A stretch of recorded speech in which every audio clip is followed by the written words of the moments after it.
The HOA president loses it. When I come back to my old neighborhood, she points at me in front of everyone and screams, "You stole this house. It's not yours." Neighbors stop mowing their lawns. Kids freeze with their bikes on the road. Phones are recording. Whispers are spreading. And in that moment, I realize this isn't just about a house. This is about power. And the HOA will do anything to destroy me. But what happened next, no one saw coming. Welcome back to HOA Stories, where every week I bring you the wildest, strangest, and most dramatic battles inside America's neighborhoods. My name is Daniel. I'm just a regular guy, living in a quiet suburban town in Texas. I work a normal job. I cut my grass on Saturdays. But last month, I came back to the house I grew up in, and the HOA president lost her mind. This is my story. I stood on the front porch of the house I grew up in. The wood still smelled the same old pine scent I remembered as a kid. The porch steps creaked, like they were welcoming me back after so many years. I placed my hand on the doorframe, and I felt it. The weight of memories, birthdays, Christmas mornings, my father sitting on this very step drinking coffee. This wasn't just a house. It was my story, my family's story. But as I looked out across the street, I noticed the stairs, curtains moved, neighbors peeked out, whispering to each other. It wasn't the welcome I expected. It felt like I had stepped into enemy territory. And then I saw her, the HOA president, walking straight toward me with her clipboard in hand. Tall, sharp voice. Eyes that scanned you like a scanner at the airport. Her smile was painted on. But her eyes, cold as stone. "So you're back," she said. Not a question. Not even a greeting. Just a statement. Drippin', with anger. I nodded. Yes, I came back to live in my father's house. Her smile vanished in an instant. "That's not your house," she snapped. Her voice carried across the street. Children on bikes stopped. A man mowing his lawn killed the engine. Everyone froze. I could feel my heart thumping in my chest. I pulled out the folder I had carried with me. The deed. The papers signed by the county. "This house is mine," I said calmly. "I inherited it when my father passed." She shook her head so fast it looked almost rehearsed. "You forged that. You don't belong here. This neighborhood has changed." Her words hit me like bricks. Did she really just accuse me of stealing my own house? In front of all these people? I looked around. Half the neighborhood was watching, phones in their hands, recording, whispering. This was no longer just a conversation. This was a public trial. I tried to breathe slowly. The Texas heat pressed down on me. Sweat rolled down my back. The president took another step closer. Her shadow now at my feet. "This house belongs to the HOA now," she said. "And you are trespassing. Trespassing. On my own porch." In the house where my mother once tucked me into bed, I didn't even have time to respond. Because at that moment, a few board members showed up behind her, 3 men in polos and khaki shorts. The HOA patrol. They stood there, arms folded, staring at me like I was already guilty. "Remove yourself from this property," one of them barked, "or we'll call security." I wanted to laugh, but the truth was, my hands were shaking. I could feel the power they thought they had, and I could feel the pressure of the entire street pressing down on me, like a jury waiting for me to break. But deep down, I knew one thing. This was my house, and no clipboard, no rulebook. No HOA queen could take that away from me. I stepped forth. "Ward," my voice louder this time. "You can call whoever you want," I said. "But this house will never belong to you. It belongs to me." Gasps went through the crowd. Whispers grew louder. The president's face turned red, her eyes burning holes into me. She slammed her clipboard shut. "This isn't over," she hissed. And just like that, she stormed off, her board members trailing behind her. The crowd slowly began to move again. Lawnmowers buzzed back to life. Kids started pedaling their bikes again, but their eyes never left me. It was like I was a ghost, or worse, an intruder. I stood there alone on the porch, gripping the papers in my hand. The sun was setting behind the rooftops, casting long shadows across the cul-de-sac. And for the first time, I wondered if I had just stepped into something bigger than me that night. I couldn't sleep. Every creak of the old house sounded like footsteps. Every car that passed felt like eyes watching me. And when I finally closed my eyes, I dreamed of the president's voice. "You don't belong here." The next morning, I found the first note taped to my front door in neat handwriting. "Grass exceeds height limit. Violation issued." I laughed. The lawn had been freshly cut, but this wasn't about grass. This was about control, and the war had just begun. I sat on the porch, sipping black coffee, staring at the note in my hand. Neighbors passed by with their dogs. Some waved awkwardly. Some looked away.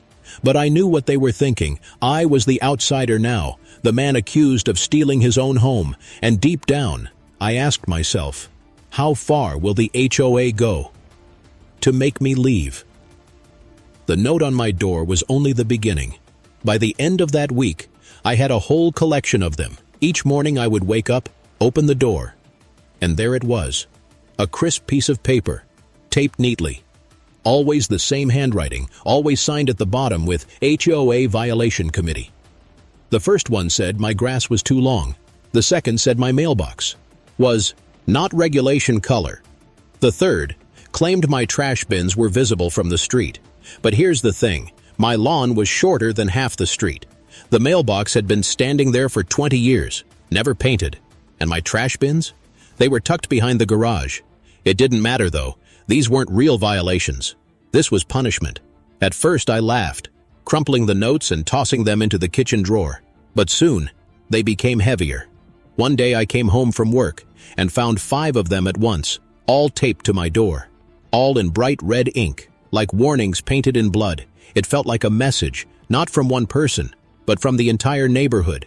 I stepped out onto the porch that night, the air sticky and heavy, and I saw them. Silhouettes watching from across the street, curtains shifting, shadows moving. I wasn't living in a neighborhood anymore. I was living on a stage, and everyone had tickets. The president didn't stop at notes. She began spreading rumors, whispers that I wasn't who I said I was, that the deed I carried was forged, that I was some drifter who came back to claim a free house. I heard it at the gas station. I heard it at the diner. Even the cashier at the grocery store gave me a look when I handed over my card. "Back in the old neighborhood, huh?" she said, but her voice carried something else. Suspicion, doubt. It burned inside me. This was my home, my father's home. Yet somehow, the town was starting to believe her.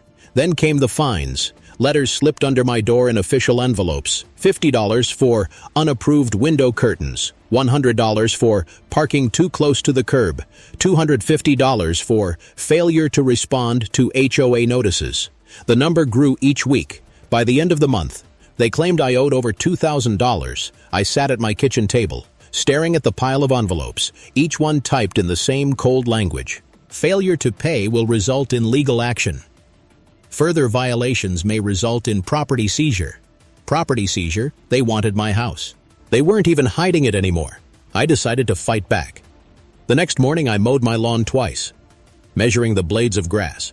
I painted my mailbox the exact shade listed in the HOA handbook. I even moved my trash bins so far back they nearly touched the fence. And still, another note appeared. Grass length, 1/8 inch above requirement. I laughed out loud. It was absurd. But the laughter didn't last long, because one night, I woke to the sound of footsteps outside. I peeked through the blinds and saw 3 figures walking past my driveway, clipboards in their hands, flashlights sweeping across my yard. They were measuring my fence. At midnight, I wanted to storm outside, shout, demand they leave. But something stopped me. The fear that if I confronted them, they would twist it against me. Hostile behavior. Threats against board members. I knew how they worked, so I stayed inside. My fists clenched as they scribbled notes under the yellow beam of the streetlight. Days blurred together. Work. Come home. Find a note. Find a fine. Repeat. But the worst part wasn't the money. It wasn't the rules. It was the silence of the neighbors, the Johnsons across the street, the ones who once invited me to backyard barbecues, now avoided my eyes. The Millers next door. They stopped letting their kids play near my yard, and old Mrs. Harris, who once baked me cookies when I was little, now pulled her curtains closed whenever I walked by. It was like the president had erased my history here, like I had never belonged at all. One afternoon I was walking to my car when I overheard two neighbors talking. They didn't see me at first. "She says he forged the papers," one whispered. "Sheriff's gonna come any day now," the other replied. "He's squatting in there, stealing from the HOA. My blood went cold. It wasn't just rumors anymore. It was a story. Osa. Tori, she was writing in their minds, and they were starting to believe it. The final straw came with the letter, a thick envelope. Heavier than the others, inside was an official notice stamped in red, intent to foreclose. I sat there, staring at the words, foreclose, on my own home. They were trying to take everything, not because I broke the rules, but because I stood up to her. That night I couldn't hold it in anymore. I stood on my porch and shouted into the street, "This is my house. You can't take it from me." Curtains moved, doors cracked open, but no one answered. I was shouting into a neighborhood of ghosts. And then, a knock at my door. I opened it. And there she was, the president, her smile wide, her eyes gleaming like knives. "You'll never win," she whispered. Then she slid a paper into my hand and walked away into the darkness. I unfolded it with shaking fingers. It was blank, nothing written, just an empty page. But I understood the message. She wasn't just fighting me with rules anymore. She was playing with my mind. That night I lay awake, staring at the ceiling, and for the first time, I asked myself, what if she's right? What if they can take it all? But deep down, I also knew this was no longer about a house. This was a war, and I wasn't going to lose. The blank page kept me awake all night. I stared at it over and over, and the more I looked, the more I realized she wasn't just trying to break me with rules, she was trying to break me with fear. And for a moment, it almost worked. But by sunrise, something inside me shifted. I wasn't going to run, I wasn't going to beg. If she wanted a war, then I would fight on her battlefield, by her rules. Only this time, I would use those rules against her.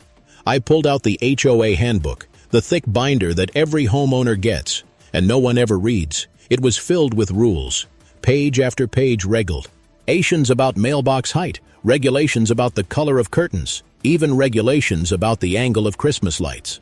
Most people skimmed it once and tossed it in a drawer, but not me. Not anymore. I studied it like scripture. I highlighted. I underlined.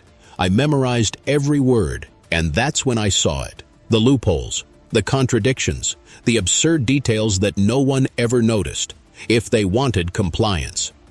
I was going to give them more compliance than they could handle. That week, I began my plan. I measured my lawn with a ruler, trimming each blade of grass until it was the exact length required, not an inch higher, not an inch lower. I painted my mailbox the approved shade of beige, not once, but 3 times, until it matched the sample swatch perfectly. I bought new curtains, in the exact fabric and color code listed in the handbook. And then, I went further. The rules said flags could only be displayed on approved days, so I ordered a calendar of every approved holiday and raised a new flag each morning at sunrise, 4th of July, Labor Day, even Arbor Day. The neighbors started whispering. Why was I raising flags at 6 a.m.? Because the rules said I could. That's why the handbook also said trash bins must be completely hidden from street view. So I built a small wooden enclosure, taller than me, painted in HOA-approved colors, with a lock on the door. When the inspector came to check, I smiled and showed him the rule. He couldn't say a word, and for every single violation they sent me, I sent back a photo, proof of compliance, proof that I wasn't breaking a single thing. At first, they tried to ignore it. The president sent more notes, more fines, but each time I sent back evidence, photos, receipts, even video recordings. The board started to look frustrated because the more they pushed, the more I showed them that I knew the rules better than they did. And then I started turning the tables. One evening I walked the neighborhood, Neighborhood myself, HOA handbook in hand, I saw a house with a mailbox 1 inch too tall. I saw another with holiday lights still hanging past the removal date. I saw a driveway with oil stains, a direct violation on page 57. I took photos, I wrote down addresses, and the next morning, I mailed a packet to the HOA office.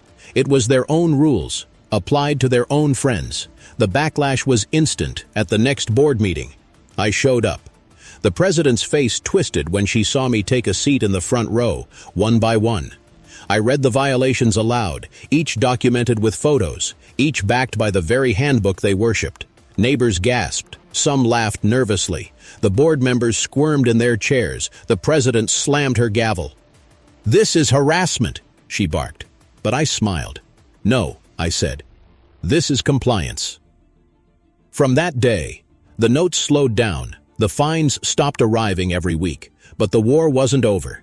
Because soon after, I started noticing little things. A nail in my driveway, perfectly placed under my tire. My mailbox door bent out of shape. A smear of paint across my fence that wasn't there before. These weren't accidents. This was retaliation. The president couldn't beat me with rules. So now she was trying to break me with intimidation. One night, I caught them. I was sitting in the dark living room, lights off, sipping coffee, and through the blinds, I saw movement. 2 figures near my fence, one holding a spray can. I burst out the door. They froze, caught in the beam of the porch light. It was 2 board members. They dropped the can and ran into the night. I picked it up, bright red paint, the same shade used on all the violation notices. I laughed. But my hands were shaking, because now I had proof. They weren't just breaking their own rules, they were criminals hiding behind a rule book. The next morning I called a lawyer. I showed him the notes, the fines, the threats, the photos of sabotage. He smiled slowly. "You've got them," he said. "They've crossed the line."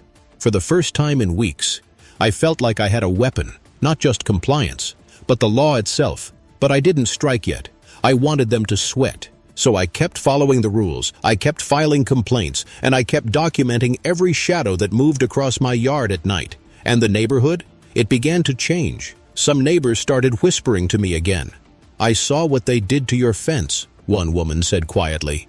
"They fined me last month too, for leaving my blinds open," another whispered. It was like the spell was breaking. People were starting to see the president for what she really was, but with every crack in her power, her rage grew stronger. At the next meeting, she looked straight at me, her voice shaking. "You will regret this." And in that moment, I realized I had pushed her to the edge. The war wasn't over. It was only just beginning, because now, she wasn't just trying to ruin me with rules, she was desperate. And desperate people do dangerous things. And as I walked home that night, under the dim glow of the streetlights, I couldn't help but wonder, what would she try next? And how far would she go to protect her little kingdom the night after that HOA meeting? I couldn't shake her words. "You will regret this." They echoed in my mind long after the crowd had left, long after I shut the door to my house. At first, it was quiet, too quiet. No notes, no fines, no sudden knocks at midnight. The silence was almost worse than the harassment, because silence meant planning. And I was right. 1 week later, a letter arrived. Not in the usual HOA envelope. This one was bigger, stamped with something that looked official. At first glance, it looked like a legal document. Notice of pending lawsuit. My stomach dropped. The letter claimed I was being sued for defamation of HOA board members. It demanded thousands of dollars in damage. And at the bottom was her signature, the president's name, written in bold ink. For a moment, my hands shook. A lawsuit that could destroy me. But then, I looked closer. The seal was crooked. The formatting was wrong. And worst of all, the law firm listed at the top didn't exist. It was fake. She wasn't just playing with rules anymore. She was trying to scare me with the law. I called my lawyer. He took one look and laughed. "This isn't real," he said. "This is intimidation. Nothing more." But I didn't laugh, because the fear it caused, that was real. And fear spreads within days. Neighbors started avoiding me again. The whispers returned.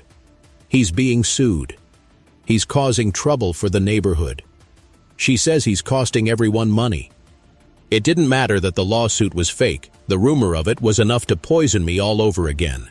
I realized then, this wasn't about rules. It wasn't even about money. It was about reputation.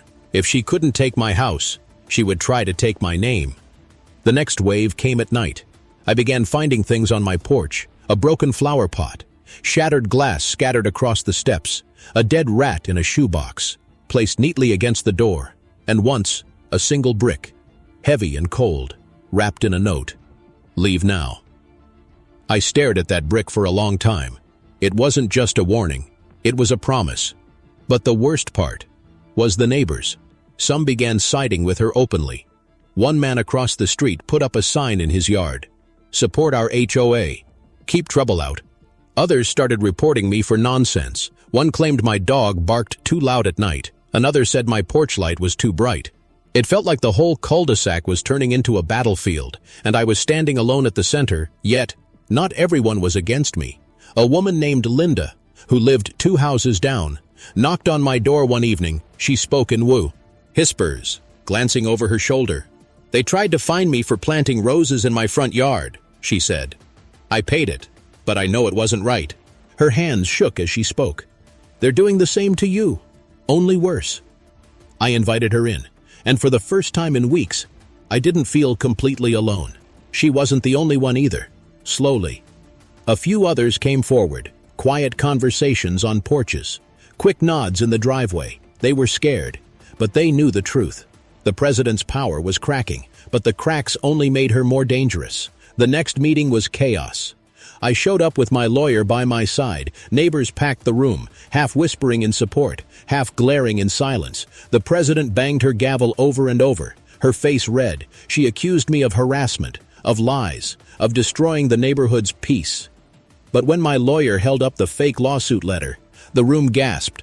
Her signature, her fake law firm, her intimidation in black and white. For a moment, the mask slipped, her smile twitched, her eyes widened. She looked cornered, but then she lashed out. "If you people side with him, he'll ruin us all," she shouted. "He wants to take down everything we've built." The room went silent. It was like watching a preacher scream at her flock. Half believed, half doubted. And in that silence, I knew the war had reached a breaking point. That night, things got worse. I woke at 2 a.m. to the sound of knocking. Slow, heavy, deliberate. When I opened the door, no one was there. Just another note pinned to the wood. "You will never sleep here again." I tore it down, my hands trembling, and for the first time since this war began, I felt something I hadn't allowed myself to feel. Fear, real fear. Because this wasn't just about HOA power anymore. This was obsession. The following days blurred into paranoia. I checked locks twice, 3 times. I kept a light on in every room. I carried my phone everywhere, recording shadows outside the windows, footsteps on the street. I was living inside my own fortress, and yet I didn't feel safe. The president had turned the neighborhood into a game of nerves, and I didn't know how long I could last. But here's the thing about fear. It cuts both ways, because if I was scared, that meant she was scared too. Why else fake lawsuits? Why else leave bricks on my porch at night? Why else whisper threats in the dark? She was desperate, and desperation always leads to mistakes. One evening, Linda came by again. She looked pale, nervous. "They're planning something," she whispered. I overheard them in the clubhouse. I leaned closer. "What did they say?" "They're going to try and kick you out officially. They want to vote you out of the neighborhood." My blood ran cold. A vote, a public humiliation. Backed by her loyal board members, I thanked her. But inside I burned. If they wanted a vote, I would be ready. Because the one thing I had left was the truth. And the truth was more dangerous than any fine or note as I sat on my porch that night, staring at the quiet street. I knew the war wasn't just about rules anymore. It was about survival, hers and mine. And deep down, I wondered, when that vote came, would the neighbors choose the truth, or would they choose fear? The night before the vote, I couldn't sleep. I lay in bed staring at the ceiling. listening to every sound outside, the crickets, the distant hum of cars, the occasional bark of a dog, and somewhere in the dark, I swore I heard footsteps again. My heart raced, my fists clenched. This wasn't just a vote about rules anymore. It was a trial where the jury was my own neighbors. The morning came too fast. The clubhouse sat at the end of the cul-de-sac, a small brick building with white trim. Usually it hosted garage sales, Christmas parties, boring budget meetings. But that day, it felt like a courtroom. Cars lined the street. People gathered in small groups. Some whispered and pointed at me. Others avoided my eyes altogether. And in the middle of it all stood the president, clipboard in her hand, smile stretched wide, like she had already won. When I stepped inside, the room fell quiet. Rows of folding chairs filled with neighbors. The board members at a long table up front, and her, sitting dead center like a queen on her throne. She banged her gavel. "This meeting will come to order," she said, her voice sharp, confident, dripping with power. She looked at me, and then at the crowd. "Today, we will vote on whether this man has the right to remain in this neighborhood." Gasps echoed through the room, even though they all knew this was coming. Hearing it said out loud made it real. She began her speech, long, dramatic, full of accusations. She called me a fraud, a trespasser, a danger to the peace and safety of the neighborhood. She waved around the fake lawsuit like it was gospel, and every lie dripped off her tongue like poison. Some nodded along, others looked uncomfortable, but no one spoke. She ended with a smile. "The HOA cannot function with a man like this among us," she said. "The vote is simple. Either he leaves, or we all suffer." Then, it was my turn. I stood slowly. My hands shook, but my voice stayed steady. "This is my home," I said. "My father built this porch. My mother planted the roses by the fence. I grew up here." I pulled out the deed, the official papers stamped by the county. "This house is mine by law." I held up the fake lawsuit. "This is what your president sent me." Gasps filled the room again. She forged this, tried to scare me out with lies. I laid out the photos, the midnight inspections, the brick on my porch, one by one. I showed the evidence. The silence grew heavier, thicker, and I could see the cracks forming in her mask. But then, she snapped. Her voice rose, shrill and angry. "He's lying. He forged everything." Her hip also warred, and shook as she pointed at me. "He wants to destroy this community." The crowd shifted uneasily. People whispered to each other, for the first time. Some didn't look convinced. I turned slowly to the room. "If I'm lying, then why does she fear the truth?" I asked. "Why does she hide behind fake lawsuits and midnight threats?" The silence was deafening. All eyes turned to her, and for the first time, she looked small. The vote began. Hands raised slowly, nervously. At first, more went up in her favor. But then, something shifted. Linda raised her hand for me, then the Millers, then the Johnsons. The same ones who once put up the Support Our HOA sign. The president's face turned pale. Her smile froze. Her pen clattered to the table. By the time it was over, the room was split. Not a landslide for her, not a victory for me, a tie. The board huddled, whispering frantically. Then one of them stood. "In case of a tie, the president decides."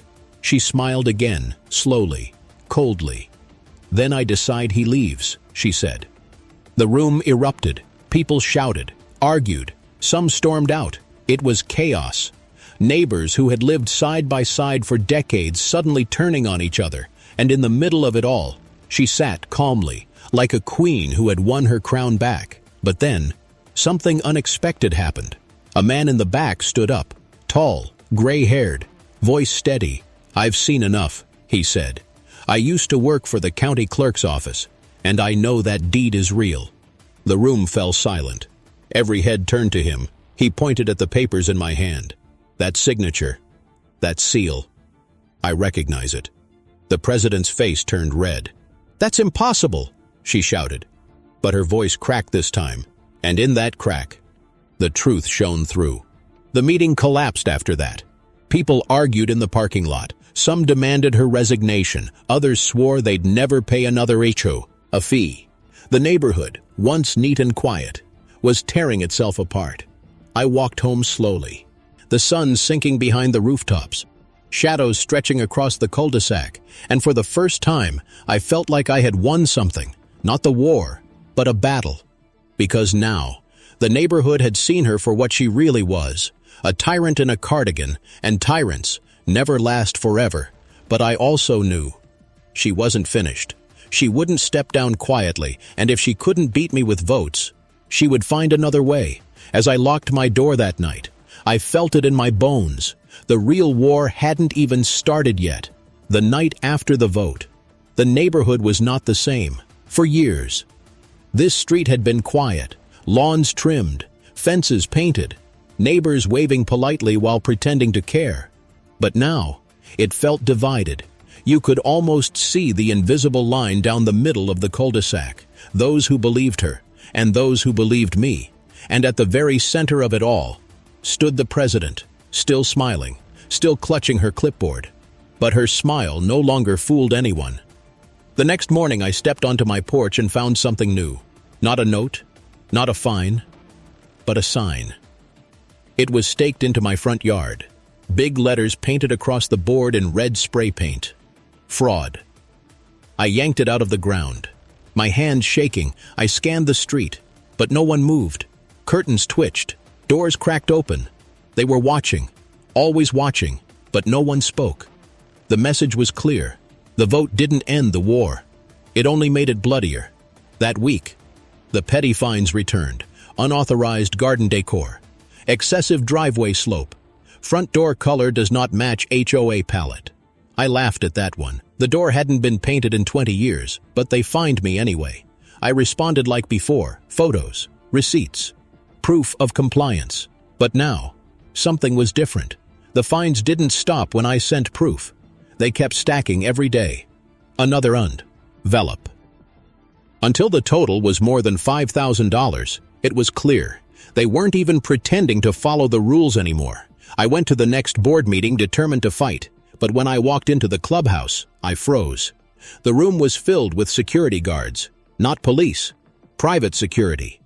Men in black uniforms standing at every corner. The president sat up front, her gavel in hand. Her smile stretched wider than ever. "This meeting is for board members only," she said. "You are not welcome here."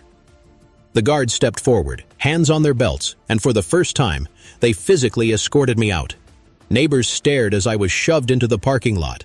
Some shook their heads in shame, others looked away, and a few, I swear I saw them smirking.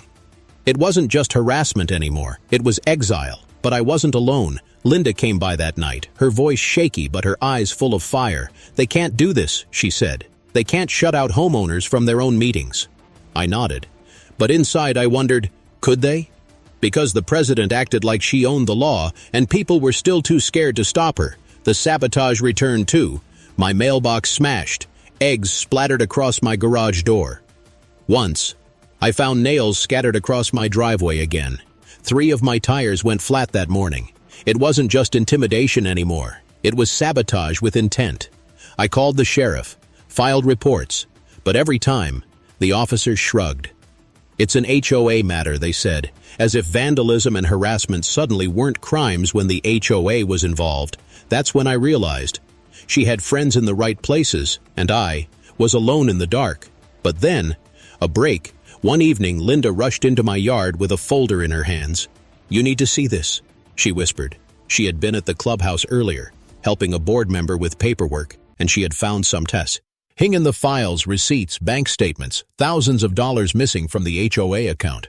Money supposedly for community improvements, but instead transferred to a private account, the president's account.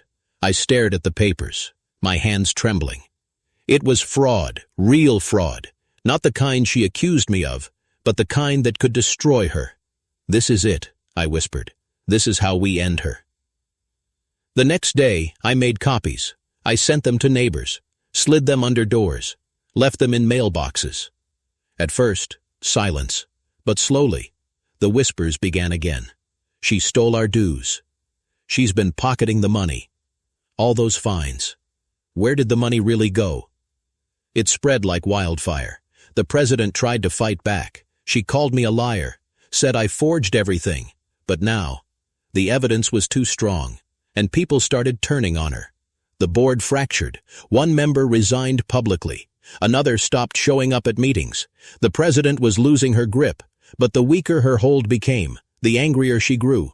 Late one night, I was woken by a noise, a pounding at the door. I opened it, and found her standing there. Her hair was wild, her eyes bloodshot. "You think you can beat me?" she hissed. "You think a few papers will save you?" She leaned closer, her face inches from mine. "I will bury you before I ever step down." Then she stormed off into the night, her footsteps echoing down the street, leaving me frozen in the doorway. The next morning, another letter arrived, but this one was different. No fines, no violations, just 4 words, scrawled in black ink. "This ends with you." For the first time, I locked every window in the house. For the first time, I kept a baseball bat beside the bed, because this wasn't about fines anymore. It wasn't about rules. It was personal now. The HOA was crumbling. The president was cornered. And when people are cornered, they lash out. That night I sat alone in my living room, lights off, heart pounding, and I asked myself the question that haunted me most: how far would she go to keep her crown? The letter with those 4 words haunted me. "This ends with you." I kept it on the table for days, sometimes staring at it until the words blurred in my vision. I wondered if it was a threat or a promise. Either way, I knew the end was close. The next week, the neighborhood changed again. The whispers grew louder. The files I had spread about her fraud were no longer secrets. People argued openly in the street. One neighbor demanded to know why his HOA dues had tripled in 2 years. Another asked why the community park fund never built a park. The president tried to silence them. She yelled at meetings. She called anyone who questioned her a liar. She accused me of masterminding a smear campaign, but the more she shouted, the more desperate she looked. And the more desperate she looked, the more people began to doubt her. Then came the breaking point. I woke up one morning to find a sheriff's car parked outside my driveway. For a moment, my stomach dropped. Had she convinced the law to finally drag me out? But when I stepped outside, the deputy didn't even look at me. He walked straight across the street and knocked on her door. The whole neighborhood watched from windows and porches. The president opened her door with that same fake smile, but when she saw the papers in his hand, her face fell. It was a warrant, fraud investigation, embezzlement, misuse of community funds, the very things I had uncovered. I stood frozen, barely breathing. As they led her out in handcuffs, she screamed at the top of her lungs, "This is his fault! He did this!" Her voice cracked as she pointed at me. "He's a thief, a fraud. He stole from all of us." But no one moved. No one believed her anymore. Some neighbors even pulled out their phones, recording her meltdown as if it were entertainment. And then, just like that, she was gone, shoved into the back of a patrol car, her clipboard left lying in the dirt of her perfect lawn. You would think it ended there, but the truth is, it didn't. Because even without her, the neighborhood was broken. The board scrambled to appoint a new president. Half the members quit. Meetings turned into shouting matches. Dues went unpaid. Lawsuits flew in every direction. The HOA was crumbling from the inside. And honestly, I didn't feel bad. I had tried to warn them. I had tried to show them the truth months ago, but they had chosen fear over facts, and now they were paying the price. For me, life slowly returned to something close to normal. The notes stopped. The sabotage ended. The mailbox stayed upright for the first time in months. Linda visited often. We'd sit on the porch drinking coffee, watching the street. It was quieter now, not peaceful, but quieter. She smiled once and said, "You changed everything here." But I didn't feel like a hero. I didn't feel victorious. I just felt tired. Because the truth is, fighting a war with your own neighbors isn't a victory. It's survival. One evening, as the sun set across the cul-de-sac, I stood at my fence and looked around. The houses looked the same as they did when I was a kid. The lawns still trimmed, the fences still painted, but the people were different. They weren't waving anymore. They weren't smiling politely anymore. They were watching, always watching. I wondered if they still saw me as an outsider, or if they finally understood that I wasn't the enemy. The enemy had been living among them all along. A month later, I received one last envelope, not from the HOA, not from the board, but from the county courthouse. Inside was a letter confirming the charges against her: fraud, forgery, theft. Her trial date was set, and I smiled for the first time in months because the war wasn't over yet. But this time, she wouldn't be fighting me. She would be fighting the law. I sat on my porch that night. The cricket was humming, the air warm, and I thought about everything that had happened: the notes, the fines, the fake lawsuit, the vote, the threats, all of it, every petty little battle. And I realized something. She never cared about rules. She never cared about community. She only cared about power. And power, boo, is fragile. It looks strong until the first crack, and once it cracks, it shatters. I leaned back in my chair, sipping black coffee, watching the quiet street, and I whispered to myself, this house was always mine, it always will be, and no board, no clipboard, no president will ever change that. But let me ask you something. If you were me, and you had survived months of lies, sabotage, and fear, would you stay in that house forever as a symbol of victory, or would you sell it tomorrow, just to finally have peace? Audience engagement question. Would you hold on to the house as proof that you won against the HOA, or would you walk away to start fresh somewhere else?